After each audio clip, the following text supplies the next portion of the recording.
기도하겠습니다. 하나님, 오늘 귀한 날 또 하나님이 사랑하시는 성토교회에서 68주년 창립 주일을 맞아 예배케 하시고 찬양케 하시고 기도케 하시고 말씀 나누며 사랑에 교제할 수 있도록 인도하심을 감사드립니다. 부족한 종 하나님 강대상에 세우셨으니 이 부끄러운 입술 숨겨주시고 가려주시고 성령님으로 말미암아 하나님의 거룩한 말씀만 온전히 담대하게 선포되게 하시고 듣는 성도들 그 마음 가운데 성령님 임하여 주셔서 이 말씀이 능력의 씨앗으로 뿌림되어져 아름다운 열매, 하나님이 기뻐 받으시는 축복의 열매들 많이 맺게 하여 주옵소서. 예수님의 이름으로 기도드립니다. 아멘. 오늘 이렇게 만나 뵙게 돼서 하나님께 영광을 올려드리고요. 제가 장창호 목사님은 지난 11월 달에 제가 이제 재건 남가주교회 캘리포니아에 있는 교회에서 위임 예배를 이제 드릴 때 이제 부노회장님으로 오셨어요. 그래서 같이 교제를 나누면서 짧은 시간이었는데 너무 귀한, 사실 제가 그때는 잘 말씀 안 드렸는데요, 처음이에요 고백하는 게. 근데 너무 멋있고 좋고 막 또 보고 싶고, 안 그런가요? 네, 저한테 많은 가르침도 주시고 또 많은 이렇게 조언도 해주시고, 항상 처음 봤는데도 이렇게 아우같이 또 이렇게 막 염려해 주시는 그런 모습들에 너무 반해서 또 빨리 뵙고 싶었는데 이렇게 4월 달에 노예로 인해서 오고 또 이렇게 이 아름다운 교회에서, 성토교회에서 말씀 전할 수 있게 돼서 너무 감사드립니다. 오늘 영적 예배의 삶이라는 제목으로 말씀을 나눌 텐데요. 제가 저희 교회에서 이제 지금 4년 차 됐는데, 이제 팬데믹이 시작하는 2019년, 2020년 4월부터 이제 교회 문을 닫고 2021년 4월에 다시 문을 열고 지금까지 이렇게 2022년이 쭉 지나오는데, 팬데믹이 시작할 때 같이 시작했던 게 로마서 강해였고요. 2년 정도 한 이제 편수로는 75편까지 하고 지난번 부활절 전주로 해서 마무리를 했어요. 근데 이 로마서의 그 1장부터 16장까지의 내용을 쭉 보면서 저의 이 사역의 방향성, 그리고 저의 이 세상을 바라보는 신앙인으로서의 눈, 또는 목회자로서의 이런 모든 것들을 바꿔놓은 아주 중요한 구절들이 몇 개가 있는데요. 그 중에 하나는 이제 로마서 8장 28절이에요. 뭐 다 아실 거예요. 안 보셔도. 모든 것이 합력하여 선을 이룬다. 이 구절 정말 많이 묵상했던 구절인데요. 이 팬데믹 기간 동안에 로마서 강해를 하면서 이 구절을 다시 보니까 모든 것이라는 도구를, 합력이라는 방법을 사용하셔서 하나님이 이루고자 하시는 목적, 선을 이루시는 분이구나. 근데 그 모든 것이라는 거에 저는 감동을 받은 거죠. 그 모든 것에는 선도 있지만 악도 있었고요, 형통도 있지만 고통도 함께 포함되어져 있는 모습이에요. 요셉을 보면 잘 아시잖아요. 요셉의 그런 형통의 모습들을 통해서도 하나님께서 선을 이루시는 데 사용하시지만, 요셉에게 이 고통의 순간, 망통이라고도 할 수 있겠죠. 그 순간들을 주셔서 하나님의 일을 이루시는구나. 선뿐만 아니라 악을 통해서도 나의 이 잘 사는, 번영하는 삶을 통해서도 하나님이 선을 이루시는 분이지만 합력하게 하셔서, 근데 나의 어려움, 고통, 힘듦, 좌절 이런 것들을 통해서도 하나님께서 어쨌든 하나님의 선을 이루시는 능력의 분이시구나, 이게 깨달아지니까요, 어떤 반응이 나오는지 아십니까? 그 마태복음 8장인가요? 그 예수님께서 배를 타고 제자들하고 가는데 폭풍이 부니까 제자들이 막 깨워달라, 뭐 살려달라고 막 이렇게 하죠. 이 기도의 모습이에요. 막 하는데 저는 그 메시지를 들을 때, 읽을 때, 야, 칭찬받겠구나. 그렇게 배웠으니까요. 어려움 있고 힘든 일이 있을 때 예수님 부르짖으면서 막 그렇게 응답 받을 때까지 기도하는 게 신앙인이고, 그게 신앙이고, 그게 성숙이다. 막 칭찬받겠구나 했는데 예수님이 그 말씀 보니까 꾸짖으시더라고요. 믿음이 연약한 자들아 뭐 하느냐. 그래서 왜 꾸짖으시지? 어쨌든 폭풍은 잠재워 주셨어요. 칭찬을 했어야 되는데 왜 꾸짖으시지? 그럼 그 다음에 이 질문이 나오는 거죠. 그럼 어떻게 했으면 제자들이 꾸지람을 받지 않았을까? 이런 질문이 생기는 거예요. 자, 그 질문에 지금 대답하시면 오늘 설교 여기서 끝나겠습니다.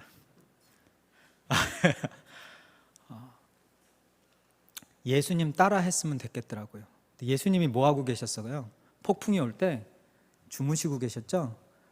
그게 신앙의 여유구나. 그게 정말 예수님을 믿는 자의 모습이구나. 다시 말하면 뭐냐면요, 고통이라는, 어려움이라는, 그런 고난이라는 환경 속에서 거기서 살려달라고 하나님 붙들 수도 있어요. 초신자들, 어린아이 신앙은 그렇게 할 수가 있어요. 근데 신앙이 성숙되다 보니까 어떤 마음이 들어요? 죽으면 죽으리다. 그리고 지금 나의 고통, 나의 이런 어려운 환경을 통해서도 하나님이 결국에는 하나님의 선을 이루시는 그런 분이시구나. 이 순간까지도, 나는 고통스럽고 나는 어렵지만 이 순간까지도 하나님은 사용하시는구나. 사역용 도구로 사용하시는 분이시구나. 모든 것이라는 이 순간, 그것을 합력하게 하시는 분이구나. 이러니까 아직 젊지만 살아가는데 어려운 모습들이 보일 때 신앙에 여유가 생기더라고요. 이게 이제 제가 로마서 강의하면서 저의 많은 부분을 변화시켜준 하나님의 능력의 말씀이고요. 그리고 또 하나의 말씀이 바로 오늘 본문, 이 성화론이 시작되어지는 12장의 말씀이에요. 오늘 그 말씀을 좀 이렇게 보겠는데요. 로마서 1장부터 12장 1장까지는 여러분도 다 잘 아시겠지만 구원론으로 구별이 되어져요. 그래서 여기에는 하나님의 의가 무엇인가, 다시 말해서 구원이란 무엇인가, 우리같이 죄된 자들을 하나님이 어떻게 예수님을 통해 구원하셨는가, 그 구원에 대한 내용이 풍성하게 담겨져 있고요. 그리고 이제 12장부터 시작되어지는, 그리고 15장까지, 16장은 바울이 이제 거기 문안 인사 쭉 이렇게 하고 마무리 지으면서 끝나는 거고요. 15장까지가 사실은 이 성화론에 대한 내용이 담겨져 있는 부분이에요. 그래서 여기 오늘 본문 보면은 그러므로라는 그 접속사를 이 중심으로 해서 구원론과 성화론, 구원받은 사람이라면이라는 그런 조건과 구원받은 사람들이 어떤 삶을, 어떤 열매를 맺으며 살아야 되냐라는 이 성화론으로 요 접속사 그러므로에서 나눠지는 겁니다. 그러면서 이제 12장이 쭉 시작이 되어지는데요. 이 12장 특별히 이제 1절 말씀을 보면 하나님이 기뻐하시는 산제물로 뭐를 드려요? 나의 몸을 드리라. 그것이 영적 예배니라. 이렇게 말씀으로 시작이 되어져서 믿음의 분량대로 받은 은사를 사용하라. 신앙생활 이 12계명을 잘 지켜라. 선으로 악을 이기라. 권세와 이 정권에 복종하라. 하나님께서 선물 주신 빛의 갑옷을 입어라. 이 믿음이 연약한 자를 품어라. 뭐 이런 내용들이 12장부터 15장까지 쭉 나오는 거예요. 그러니까 사실은 산제물 되어지는 모습이, 그러니까 구원받은 성도로서 하나님을 만나고 예수님을 만난 사람이 어떤 신앙생활을 하는, 그 산제물의 삶을 사는 것들이 어떤 모습인가를 쭉 얘기해 주는데, 특별히 12장을 보면요, 하나님 사랑, 이웃 사랑, 원수 사랑, 이 사랑에 대한 내용으로 풍성하게 담겨져 있다는 걸 알 수가 있어요. 여기 12장 1절은 형제들아 내가 하나님의 모든 자비하심으로 너희에게 권하노니 너희 몸을 하나님이 기뻐하시는 거룩한 산. 하나님이 기뻐하시는, 이거 하나님 사랑하는 거죠? 그죠? 이렇게 하나님 사랑으로 시작을 해요. 그러면서 이제 쭉 넘어가서 이웃사랑, 10절에 형제를 사랑하여 서로 우애하고 존경하기를 서로 먼저 하라. 그러면서 13절에 성도들의 쓸 것을 공급하고 손 대접하기를 힘쓰라. 여기 이제 이웃사랑 내용이에요. 그러면서 이제 쭉 넘어와서 17절에 아무에게도 악으로 갚지 말고 모든 사람 앞에서 선한 일을 도모하라. 그러면서 18절 할 수 있거든 너희로서는 모든 사람과 더불어 화목하라. 네, 사랑하는 자들아 너희가 친히 뭐를 갚지 말고요? 원수를 갚지 말고 하나님의 진노하심에 맡기라. 원수 사랑에 대한 내용이죠. 그러면서 이제 21절에 선으로 악을 갚는 삶을 살아라. 그러면서 13장 마지막 8절부터 그 이하에 사랑의 빚 외에는 아무 빚도 갚지 마라. 사랑은 율법의 완성이다. 그러니까 결국에는 이 하나님이 기뻐하시는 나의 몸을, 나의 삶을, 나의 생명을 하나님이 기뻐하시는 거룩한 산 제물로 드리라는 그 드림의 내용 자체가 사랑으로 완성된다라는 이야기고요. 하나님 사랑, 이웃 사랑, 원수 사랑, 세상으로부터 세상과 화목되어지는, 이게 말씀 가지고 화목되어지는 게 아니에요. 그죠? 그들을 사랑하는 마음으로 전도하며 그들을 품는 마음으로 화목하게 되어지는, 이게 이제 산제물 되어짐인데, 오늘 이 많은 내용들 어떻게 다 좀 나눠 볼까요? 어떻게? 표정은 별로 안 좋으신 것 같아서 제가 줄일게요. 너무 걱정하지 마세요. 자, 1절 다시 볼게요. 너희 몸을 하나님이 기뻐하시는 거룩한 산제물로 드리라. 이는 너희가 드릴 영적 예배니라. 여기서 이제 중요한 단어가 3개가 나와요. 하나는 너희 몸이라는 단어하고 산제물이라는 단어하고 영적 예배, 요 3 단어가 나와요. 아까 말씀드렸듯이 나의 몸은 나의 삶을 이야기하는 거예요. 그게 교회 나와서 보내는 시간, 삶만을 이야기하는 게 아닙니다. 그죠? 교회에 나오는 시간보다 더 많은 시간을 할애하는 일상생활까지도 포함되어진 나의 몸, 이게 저와 여러분이 하나님께 드릴 나의 몸이고 삶이에요. 그 몸을 뭐로 드리라는 거예요? 그게 이제 사역용 도구라고 좀 불러요. 한번 따라해 보겠습니다. 사역용 도구. 하나님의 사역을 위해 주신 도구, 나의 삶. 그 사역용 도구를 가지고 뭘 하라는 어떤 목적을 주셨는데, 그 목적이 뭐냐면 산제물로 드리라. 살아있는 제물로 드리는 게, 그게 이제 우리가 하나님께서 우리를 구원하여 주시고 지금 바로 천국에 데려가지 않으시고 이 땅을 살게 하시는 목적인 거죠. 나의 몸을, 삶을 산제물로 드려지는 그 삶을 살아가는 그 순간이 영적 예배의 순간인 거예요. 그러니까 영적 예배는 열매예요. 우리들은 보통 영적 예배 드리는 걸 어떻게 드려야 되나 그런 질문 많이 하죠. 어떻게 하면 더 영적 예배를 드릴 수 있나? 막 무슨 다른 교회 같이 막 통성기도를 하고 방언을 하고 막 난리를 치고 춤을 추고 막 이렇게 박수를 막 이렇게 해, 이게 영적 예배인가? 아니면 말씀을 맨날 묵상하면서 아침, 점심, 저녁으로 10시간, 5시간씩, 3시간씩 막 기도하고 이런 게 영적 예배인가? 교회 와서 막 선한 모습으로 할렐루야, 아멘 찾고 이게 영적 예배인가? 근데 사실 이거는 쉬워요. 죄송하지만 저희들이 보통 상식선에서 생각하는 교회 안에서의 영적 예배는 너무 쉬워요. 가식으로 몇 시간만 때우면 되니까.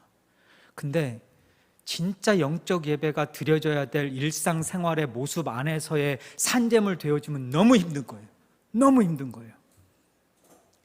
이 많은 시간은 내가 거짓 되어줄 수 없으니까, 가식적으로 보여줄 수 없으니까, 내 자식들 앞에서, 내 부모 앞에서, 내 와이프, 배우자들 앞에서 절대적으로 가식적으로 보여줄 수가 없는 거예요. 몇 시간이 아니라 맨날 봐야 되는 사람들이니까. 직장에서, 사업터에서, 가정에서, 학교에서, 여러분 모임, 동호회에서 그 산제물 되어지는 모습들을 하나님께서 보시면서 기뻐 받아주시고, 그게 하나님이 원하시는 영적 예배의 모습인데, 그 영적 예배가 열매가 되어지는 산재물 드려짐의 그 시간들, 순간들, 모습들, 그게 이제 아까 말씀드렸듯이 12장부터 쭉 나오는 거예요. 그 중에 가장 먼저 시작되어지는 구절이 2절이에요. 2절. 2절에는 산재물 되어지는 모습이 어떤 모습인가 세 가지로 요약해서 바울이 말씀해 주고 계시는데요.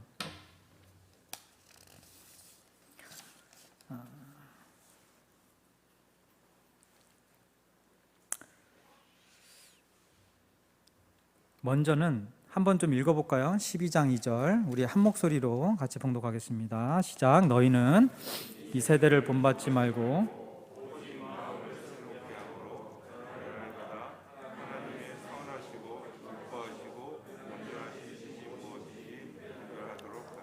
여기 첫 번째가 뭡니까? 너희는 이 세대를 본받지 말고 이 세상을 쫓아가지 말고 이 세상이 하는 그 일들 똑같이 행하며 살지 말고 세상 사람들에게 보이는 그 모습, 세상 사람들에게 풍기는 그 냄새 똑같이 내지 말고, 이 뜻이죠.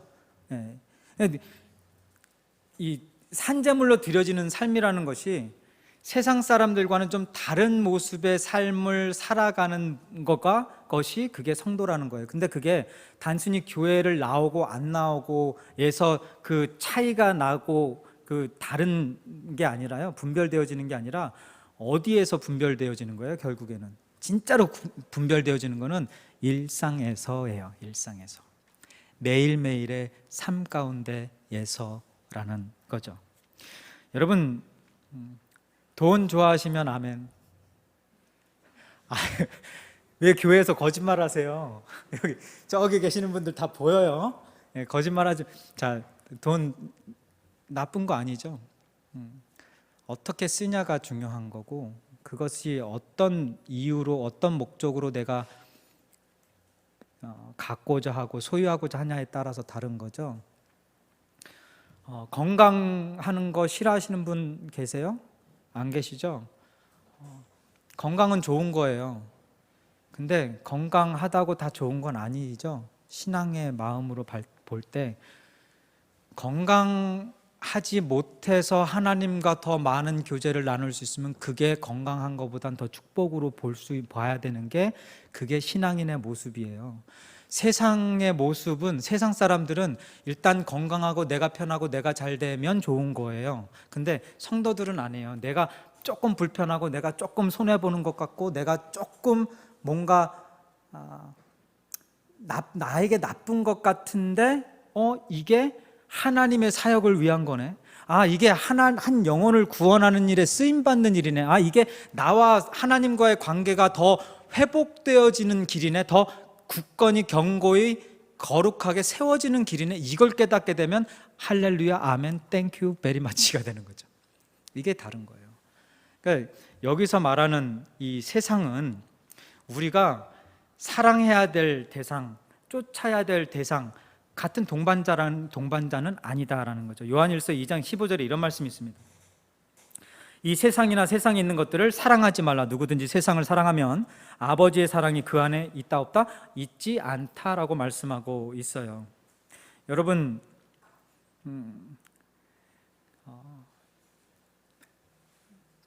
이 시냇가에서 아까 그 폭풍 얘기를 했는데 막 폭풍이 오고 물결이 막 휘몰아치고 이제 그런 상황에서 물에 빠져서 허우적대는 사람이 있고요. 그 어떻게 큰 보트를 타가지고 그 물살을 막 즐기면서, 리프트라고 하나요? 그거를 타고 막 그 물살을 즐기는 사람이 있어요. 보트에 타서 그 물살을 즐기는 사람과 거기서 떨어져서 물 속에서 허우적대고 막 사는 사람과 차이가 있나요, 없나요? 굉장한 큰 차이가 있죠. 제가 무슨 말씀 드리려는지 아시겠어요? 아시는 것 같아요. 자, 이 세상 사람들은요, 세상이라는 그 물결에 어쩔 수 없이 흘러가는 게 인생이고 그게 시간이고 그렇잖아요. 그게 삶의 모습이에요. 그게 큰 그 물줄기로 해서 이 세상이라는 물줄기가 쫙 흘러가요, 우리 삶 가운데. 근데 세상 사람들은 그 물 속에서 허우적대면서 사는 사람들이에요. 그러니까 그냥 죽길 살기로 그냥 살고, 그렇게 악해지고, 그렇게 행복 누림 없이 사는. 근데 예수님을 아는, 하나님을 아는 만난 사람은 그 물 속에서 허우적대는 사람이 아니라 그 물 위에서 뭐를 타고 다니는 사람이에요? 배, 방주, 예수님이라는 방주 타고 여유롭게 누리는 사람이에요. 누리는 사람. 그게 다른 거예요. 근데 그거는 교회에서뿐만 아니라 매 순간의 삶 가운데에서 내가 산제물로 드려지는 그 순간순간에 경험되어지는 겁니다. 이거 할 얘기가 너무 많은데 두 번째로 넘어가 볼게요. 일단 첫 번째, 이 세대를 본받지 않는 삶이 산제물이고요. 두 번째 보니까 새롭게 된 마음으로 변화를 받아, 여기서 이제 변화를 받는 삶, 변화를 받는 그런 모습, 이게 이제 두 번째로 우리가 산제물 되어지는 모습인데요. 여기에서 변화라는 단어 있죠. 이 transformation이라는 이 단어는 뭐 완전한 변화, 급진한 변화, 그런 변화를 의미하는 단어이에요. 여러분 예수님 만나고 어떻게 좀 변화하셨습니까? 거의 안 계시네. 예수님 만난다고 변화되는 거 오래 못 가더라고요. 본성이나 자기 성품이나 성격 같은 거 변화되는 거 쉽지 않고요. 막 어디 부흥회 갔다 와서 막 뜨겁고 막 있잖아요. 여기 좀 전에 앉아서 펴보니까 다시 더 새롭게 흥왕하여 가는 게, 다시라는 이야기는 뭐냐면 과거에 뭔가를 경험했다라는 이야기잖아요. 처음에 경험한 예수님의 그 예수님과의 첫 사랑, 그때 막 변화되고 뜨겁고 막 내가 다른 사람이 된 것 같은데 좀 지나고 보니까 또 똑같이 돌아오고. 저보다 더 많이 경험하시죠? 사람은 잘 안 변하더라고요. 그래서 사람이 약간 좀 이상한 짓을 하면 뭐라고 얘기를 해요? 당연한 상식이 아니니까, 당연한 일이 아니니까. 아까 일부 예배 때는 뭐였었죠? 저기 해가 서쪽에서 뜨겠네 라는 말이 있고, 네가 죽을 때가 다 됐냐? 그리고 또 하나 생각났어요. 지금 쥐구멍에도 벼뜰 날이 있다, 뭐 이런 거 좀 같이 좀 공감 좀 해주세요. 그죠? 아니 미국에서 목회한다고 한국 속담 모르라는 법 없잖아요. 그죠? 지금 다른 이야기 하는 것보다 요거 속담 몇 개 있는데 벌써 은혜를 다 받으셨어요, 이분들이. 여러분 제가 이렇게 성경을 보니까요, 하나님께서 사람 이 한 영혼들을 사용하실 때 그 사람의 본성이나 성격이나 이런 것들을 완전 뒤바꿔서 사용하시기보다는 그 성격이나 본성은 그대로 두시되 사용하는 그 방향성만 탁 틀어서 사용하시는 경우들이 많더라고요. 그러니까 그런 것, 뭐 예를 들어서 그런 거잖아요. 칼을 가지고 이 칼을 다른 걸로 만들어 가지고 하나님이 사용하시는 게 아니라, 칼은 칼인데 이 칼을 가지고 사람 찌르는 칼이 아니라 사람 살리는 칼로 사용하시는 것 같이 우리들도 그렇게 사용하시더라고요. 그 중에 대표적인 인물 중에 하나가 베드로잖아요. 그렇게 성격 급한 베드로, 막 어디서나 그냥 나서기 좋아하고 막 이런 베드로인데, 그 예수님 만나고 나서, 부활 후에 예수님 만나고 나서 그 성격 급한 막 그런 베드로를 성격을 바꿔서 나긋나긋하고 이런 사람으로 받는 게 아니라 그 성격 그대로 가지고 성령 강림한 사도행전 2장 이후에 처음으로 하나님의 말씀을 예루살렘에 울려 퍼지게 선포한 사도로 만드셨더라고요. 바울도 마찬가지죠. 바울 얼마나 열심으로 그리스도인들 핍박했습니까? 그러면 하나님이 그 영혼 사용하시려면 성격을 완전히 바꿔놓으시든지 다리 몽댕이를 부러뜨려 놓으시든지 뭐 그렇게 하셨어야 되는데, 그거 그대로 두시되 방향만 딱 바꿔서 그 열정, 자기 목숨을 아끼게 하자는 그 열심으로 복음을 전하는 사람으로 확 만들어 버리시더라고요. 그러니까 뭐 그냥 앞에 보이는 거 없이 1차, 2차, 3차 자기 죽으면 죽으리다 이렇게 로마까지 가고 싶어하고 이런 사람으로 만들더라고요. 여러분 그런 쓰임 받고 계십니까? 그렇게 쓰임받는 그 한순간 한순간이 바로 산재물 되어지는 순간이고, 그 일상에서 보여지는 한순간 한순간이 바로 영적 예배를 드리는 순간이다라는 거예요. 교회에서 예배 드리는 것도 영적 예배의 순간이고, 여기에서 뿐만이 아니라 밖에 나가서, 저와 여러분 이따 나가서 친교할 때, 그리고 이따 전도할 때, 또 말씀 나누고 교제 나누고 사랑 나눌 때, 제가 좀 이따 말씀드릴 텐데 잊어버릴까 봐 미리 말씀을 드릴게요. 영혼구원, 아까 장로님 기도하실 때 영혼구원 말씀하셨는데요, 영혼구원은 복음을 전할 때, 하나님 말씀을 전할 때에만 효력이 발생하는 게 아니더라고요. 말로 전하지 않고 내 행동으로 보여지는 하나님의 형상 닮은 모습이 풍길 때에도 하나님은 어차피 성령님이 역사하시니까 역사하시더라고요. 이런 거예요. 설거지를 할 때 내가 주일날 바빠 죽겠는데 몸도 안 좋은데 교회 나와가지고 내가 왜 이거를 하고 있어? 이거 산재물이에요? 헛된 재물이에요? 헛된 재물의 모습이죠? 산재물 아니에요. 근데 이런 모습을, 근데 어느 여기 있는 분들이 그 태신자 이렇게 누구 진짜로 막 기도하면서 1달, 2달, 3달, 10달 기도하면서 진짜 간신히 그분 한 분 모시고 왔어요. 교회 와서 예배 막 말씀으로 은혜 받고 예배 다 드리고 막 다 그렇게 하고 친교실에 딱 갔는데 그 성도님 한 분이 특별히 이제 뭐 이렇게 뭐 권사님이다 막 그런 분이 설거지하면서 막 이러고 있는 모습을 뒤에서 봤어요. 다 느끼잖아요. 그분이 교회에 다시 오고 싶은 마음이 들까요? 안 들까요? 안 들 수 있는 확률이 많겠죠. 근데 그런 분이 설거지를 하는데 영혼구원, 내 이 모습, 이 작은 헌신 하나로, 이 산재물 되어지는 이 모습 하나로 하나님 영혼구원 도구로 사용하여 주옵소서. 영혼구원. 이 모습을 누군가가 봤을 때 그 사람의 마음이 변화가 될 수 있을까요? 안 될까요? 이게 다른 거예요.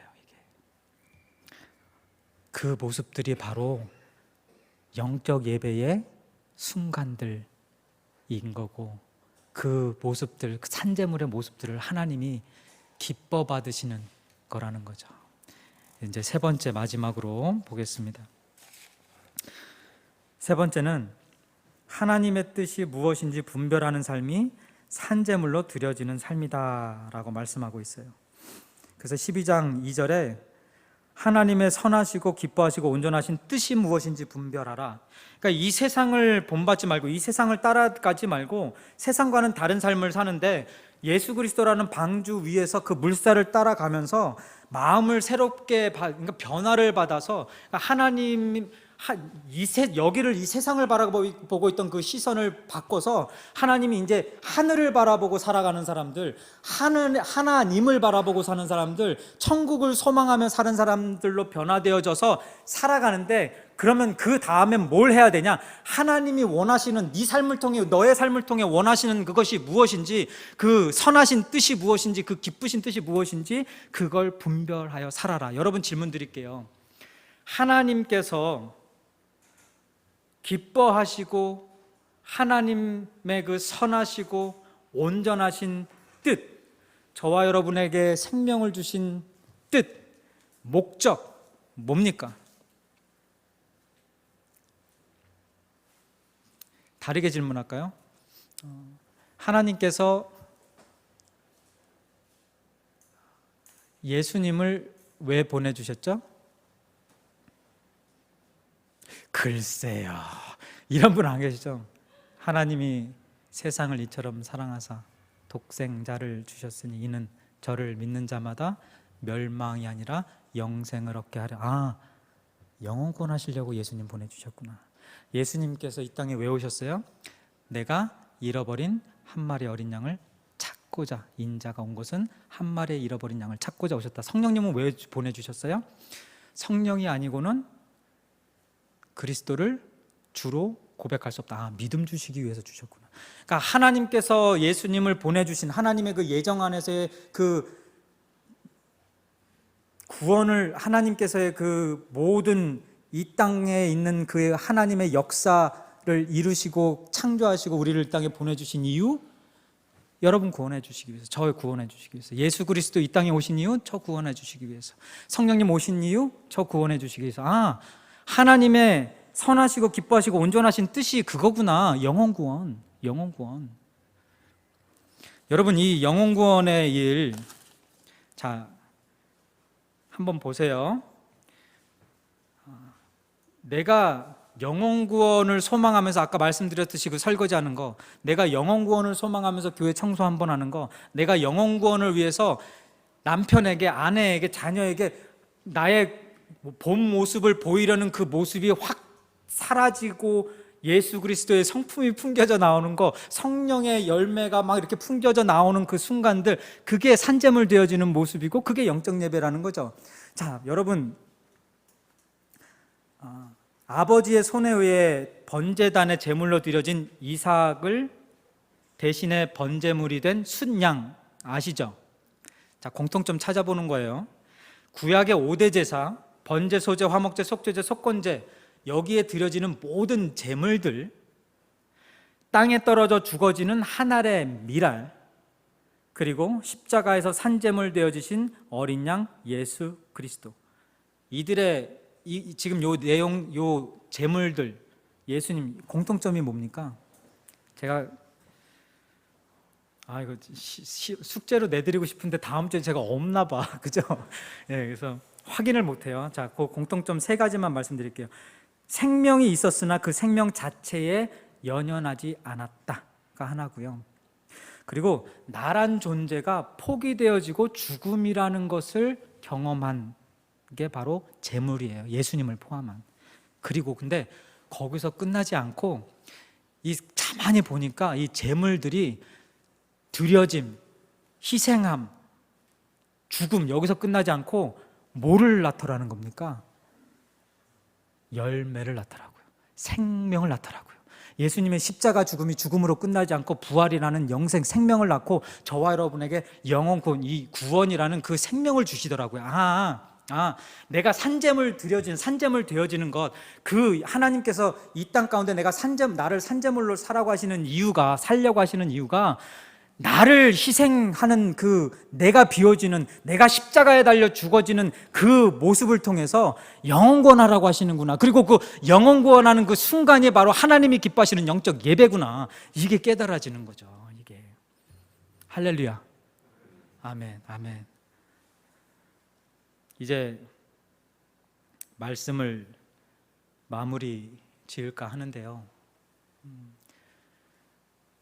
제가 오늘 이렇게 일부 예배 때 광고를 들으니까 새 생명 축제에 새 생명의 축제, 새 생명, 그거를 준비하고 하시더라고요. 그래서 너무 제가 이렇게 나중에 그런 것들을 또 목사님한테 제가 또 배우고 또 받겠지만, 새 생명 축제, 새 생명이에요. 그게 뭡니까? 영혼 구원이죠. 여기 보니까 다시와 더가 있어요. 이게 너무 좋은 거예요. 그래서 아까 앉아서 잠깐 묵상하면서, 다시라는 말은 내가 예수님 만났을 때 그 첫사랑의 그 뜨거움, 그거를 다시 회복하자라는 그런 의미가 있을 수 있겠다. 근데 더는 뭐냐면, 예전에 나는 말씀도 잘 모르고 신앙생활도 잘 모르고 잘 체계도 안 잡힌 그런 상황에서 그냥 그 열정만 가지고 했던 그런 나의 모습인데, 이제 시간이 지나고 내가 말씀으로도 이렇게 성숙하고 성장하고 이런 상황에서 이제는 예전보다는 더 성숙되게, 예전보다는 더 새롭게, 예전보다는 조금 더 영향력 있는 신앙생활뿐만 아니라 영혼구원 사역까지 해야 되겠다. 여러분, 팬데믹 지금 이제 막 이렇게 끝나가려고 하잖아요. 지금 전도 하실 때인 줄 믿습니다. 지금 여러분, 성토 교회뿐만 아니라 많은 교회들이 어려움을 겪고 있는데요, 그 어려움을 겪고 있는 큰 여러 가지 이유들 중에 하나가 전도의 열정이 사라져 버렸어요. 전도를 안 해요. 여러분, 교회 보고 전도하는 거 아니에요.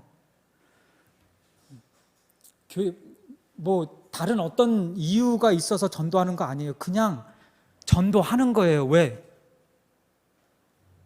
내가 예수님 만난 감격이 있으니까, 내가 구원받아 변화받은 감격이 있으니까, 내가 산제물로 드려지고 영적 예배로 드려지는 삶을 통해 경험한 일들이 있으니까, 그러니까 전도하는 거예요. 그러니까 말씀 전하는 거예요. 그러니까 복음 전하는 거죠. 제가 예수님 만날 때, 제가 교회를 다니기 시작한 게 중학교 1학년 때부터인데요. 그 전에 교회를 제대로 안 다녔었어요. 근데 어느 날 주일날이었던 것 같은데, 제가 이렇게 길을 가는데, 저는 친구들이랑 놀려고 이제 길을 가고 있었고, 제가 아는 저희 어머니 뻘 되는 분은 교회를 가려고 아마 이렇게 가셨던 것 같아요. 근데 이렇게 길을 가다 만났어요. 근데 그분이 저한테 진영아 하면서 어디 가니? 뭐 친구 집에요. 그랬더니 그분이 저한테 한마디를 하셨는데 뭐라고 하셨냐면, 너 우리 교회 한번 와볼래? 이거였어요. 왜 교회가 어떻다, 교회가 좋다, 나쁘다, 어떤 뭐 사이즈가 어떻다, 뭐 교회 교리가 어떻다, 뭐 아무 얘기도 없이 그냥 우리 교회 한번 와볼래였어요. 근데 저는 당연히 그럼 교회 어딘데요? 그리고 당연히 갈 생각이 없었죠. 지금 놀기도 바쁜데, 그죠? 친구들하고 놀기도 바쁜데. 근데 그분이 저한테 해준 그 한마디, 그 초청의 한 메시지, 우리 교회 한번 와볼래? 이게 여기서 떠나지를 않는 거예요. 여기서 며칠 몇 날이 됐는데 이게 떠나지를 않는 거예요. 안 가고 싶었는데, 갈 마음도 없었는데, 여기서 자꾸 이러니까 그냥 막 가는 거예요. 이게 성령님의 인도 아니겠습니까? 그죠? 그렇게 해서 그 교회 가서 성령 체험하고 예수님 만나고 주님 만나고, 지금 어떻게 해가지고 지금 이 자리에서 말씀 전하고 있는 목사가 돼버렸어요.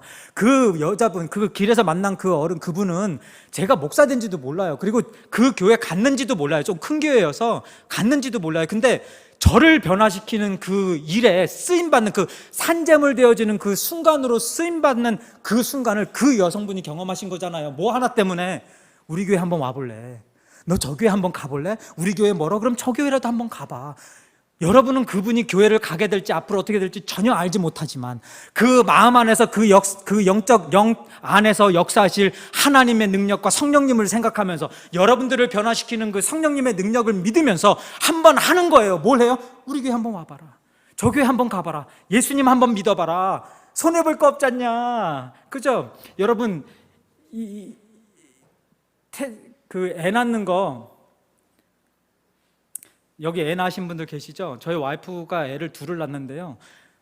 그 에피도르라는 그 진통제 그거 맞히지 않았어요. 제 몸이 아니니까 별로 신경이 안 쓰여서 그 위험하니까 맞지 말라고 해서 애를 낳는데, 첫째를 낳았어요. 엄청 고생하고 엄청 아프게 해서 낳았어요.